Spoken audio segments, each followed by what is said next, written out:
নমস্কার।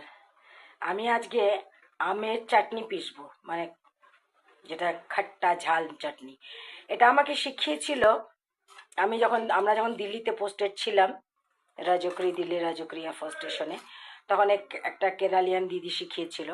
কাঁচা আম, নারকেল, ধনে পাতা, পুদিনা পাতা, তার সাথে রসুন আর কাঁচা লঙ্কা।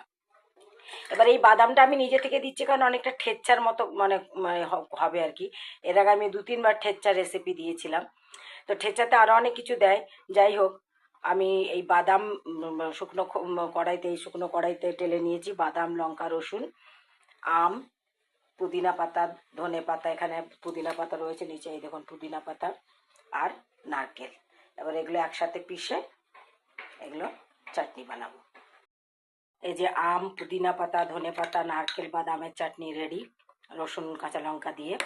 এটার মধ্যে নুন ঝাল আপনাদের আন্দাজ মতো দেবেন, আপনারা যেমন খান। আমি 3টে কাঁচা লঙ্কা দিয়েছি, আপনারা আরও ঝাল খেলে আরও দেবেন।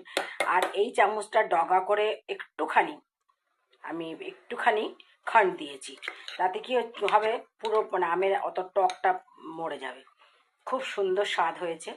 আপনারা বানিয়ে খাবেন, খেয়ে আমাকে বলবেন কেমন লাগলো। তো তাহলে আসি, আমার চ্যানেলটাকে অবশ্যই সাবস্ক্রাইব করবেন, কমেন্টস করবেন, লাইক শেয়ার করবেন। আসি তাহলে, নমস্কার।